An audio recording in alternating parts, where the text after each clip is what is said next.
Hello and welcome back to Pulled Focus. We are continuing our series talking to the filmmakers submitting for this year's Deep Fried Film Festival. We are joined by Elliot and Daniel, who have a film this year called Piggies.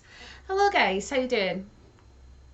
Hello. I'm doing great. Fantastic. Good, good. Can you tell us a bit about yourselves and the film Piggies, please? Oh, you're going Well, first, Daniel. I'm not. I'll go first. I'll take the lead on this. This is all good. I'm Daniel. I'm the editor, and I was also sound supervisor on Piggies, I think. And I also covered VFX and just sound design, everything to do with post production.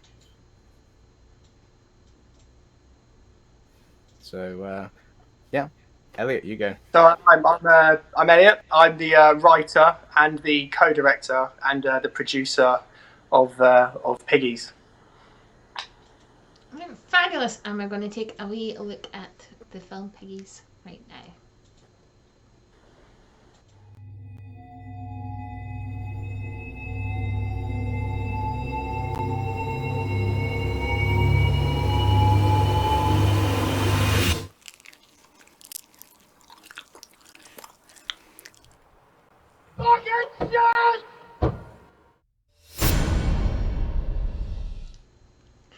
Great, so can you tell us a bit about the film and what inspired you to make it?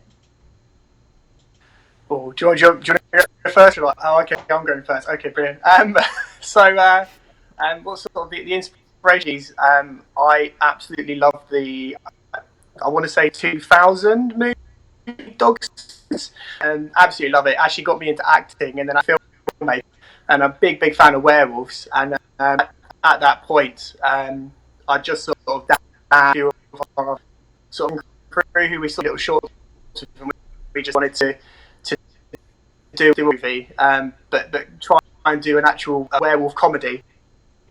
And we obviously we love a bit of special effects and makeup and stuff. So that's really where sort of the info. It wasn't really anything sort of deep or anything like that. It went, oh, let's do it. We found all these people, this fantastic cast and crew, and let's make a movie. And right on the cusp, I think, when sort of COVID and everything, I believe, was starting to sort of spark up. So we were kind of like, well, let's just go and do it. So we managed to find a location, an old farm, and yeah, that was really where it came from. Just wanted to make a movie. So we chose werewolves. We love werewolves, and we chose. Well, we all love our blood, guts, and gore, I guess. So that's really where the inspiration came from. And was that the same for you, Daniel, as well? Well, I was working with Elliot on a couple of other projects before that, and he basically asked me to come in and help out on this one as well. Um, I like when he showed me the script and the whole premise. I was really interested in it because I know it was a really cool, interesting horror concept, and especially the way that Elliot writes. He likes to inject a lot of like absurd comedy and humor into that, which I think plays really well with horror in general. So I think it was the same for the rest of the crew. Like we were just hooked on the script, and then we're like, yeah, let's go do it. And we filmed it over one day in January. Just Oh like gosh, I yeah, think we I think started at like 6 or 8 a.m. and we finished at around about, you said 2 a.m. the next day. I thought we finished at 12, but yeah, we just went yeah, I non-stop. think I remember it was 2 a.m. and our producer Adams, like our crew we have in our cast, we don't stop. So they were like he was flat out at 2 a.m. He was like, guys, you need to finish now. So we stopped at 2 a.m. Long, but just so much fun. So a lot of the films that we've received in this year have been affected by COVID, and it gave the filmmakers all sorts of different challenges. Well, what sort of challenges did you guys face when you were making film? We got I'll out let early you enough go. that there weren't too many, I don't think. Because we started, like I said, we filmed it in January, so it hadn't been too much of an issue in England. We actually uh, have filmed another short film over the summer of 2020 during the lockdown, which had a bunch of problems for getting cast and crew together. Definitely, but yeah, same again. It's just a case of trying to like crunch down the schedule to the point that everyone can come together and film what we need to film, really, in a short amount of time. So Yeah. And Probably not a COVID.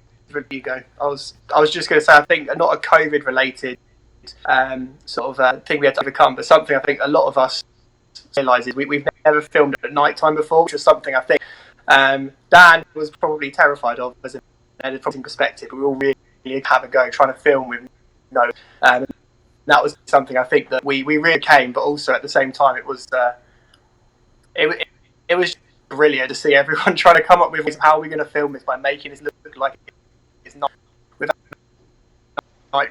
But yeah, that's it. That was probably the biggest thing I think we overcame. It was the real, which was just so fun to actually. so quite a I bit of think the it came film, out all right. quite a bit of the film is outside and in the dark. So how did you approach that from a technical perspective of achieving the lighting situation you did and getting the quality of film that you did? Do you want me to say You, this? you, Elliot, you go. or? Yeah, From 100%. He was the mastermind behind all of this, all of the technical stuff.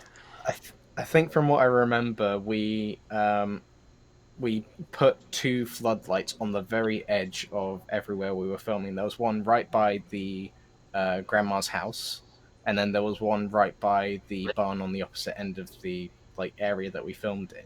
And we just flooded as much light as possible as we could, and hope for the best. And then I think a couple of the car scenes we filmed inside a barn where we could control the lighting a lot more. And so we were able to do a lot more one point lighting with that. Also you have a sunroof on your car that we filmed in, so you put two LED Yes. panels on the sunroof and just flooded in light that way. So I must say actually, you wouldn't notice it in the film, but actually on the sunroof of the car, there's two LEDs which we then taped down with a black sheet. But you'd never notice it. But that was sort of our kind of our Hail Mary. Once we won out, we realised that we're good. That's gonna save us. That's gonna be our saving grace. But I little did interesting a to look little out. bit of VFX to try and hide that stuff in the whites as well. Oh, Yeah, you never So- knew, did you? I didn't even know. That's how good it was. And what other filmmakers have inspired this work and other work that you do? Who do you follow? Oh gosh.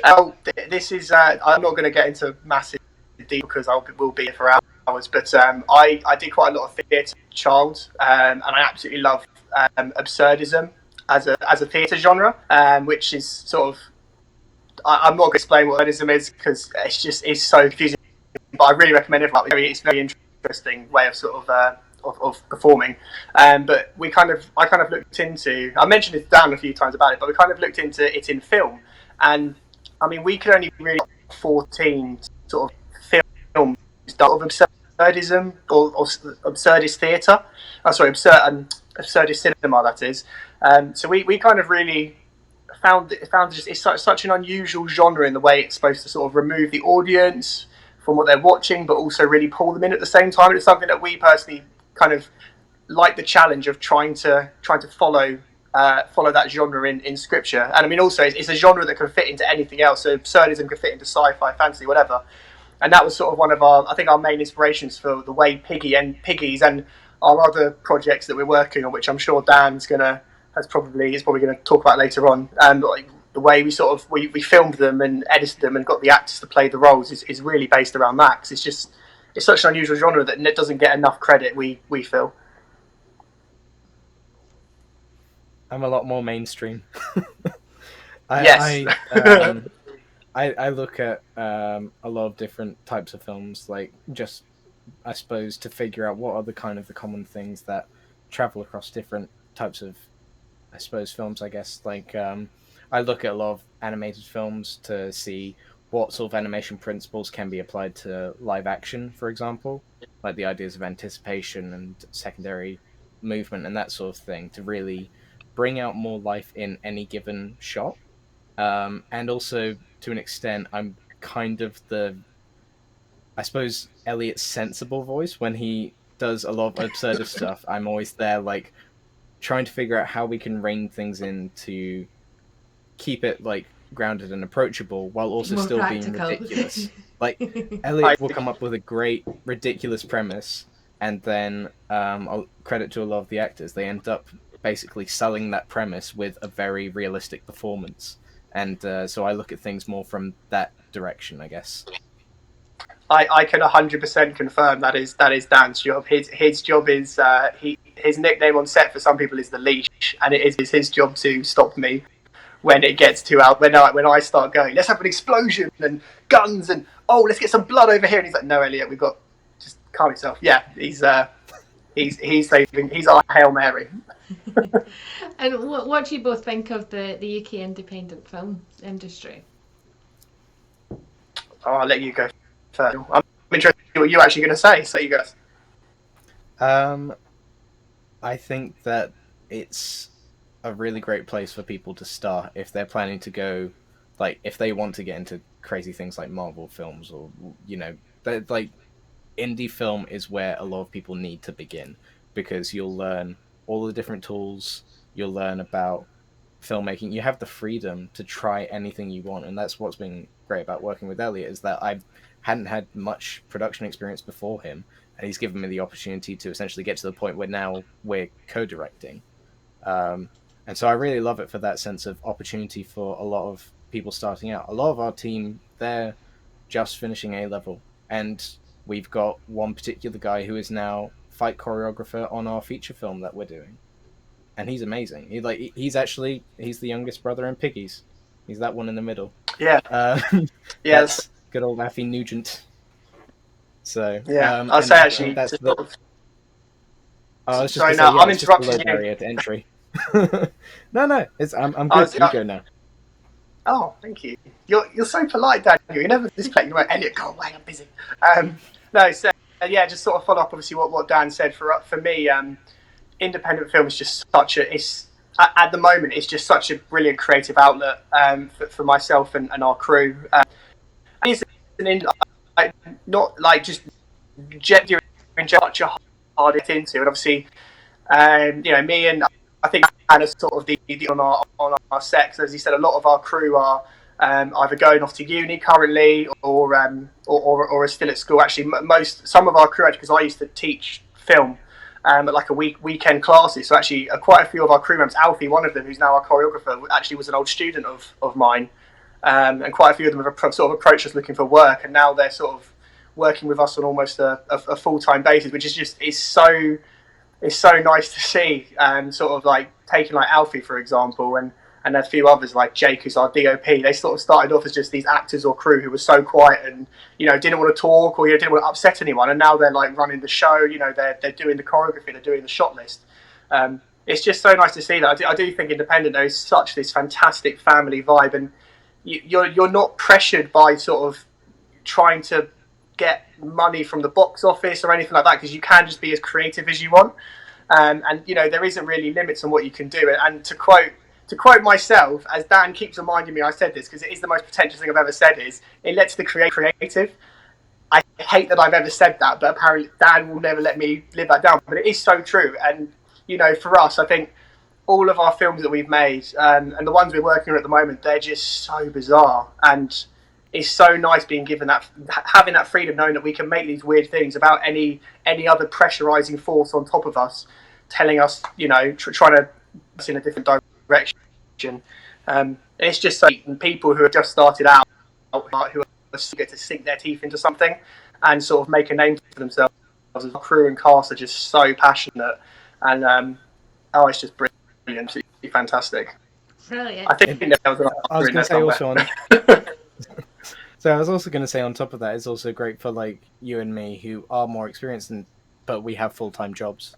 There's like that freedom, that flexibility to like go and film stuff for all the weekends of August, or yes, basically. yeah. That's our current schedule at the moment. It's it's brilliant, so fun, love it, fantastic. Fantastic, guys. Well, I'm very much looking forward to sharing Piggies with our audience as part of this year's Deep Fried Film Festival. Thank you very much for joining us today. And we will be showing Piggies along with all the other films in this year's festival. You'll be able to see the links shortly on how to find them. Thanks for joining us.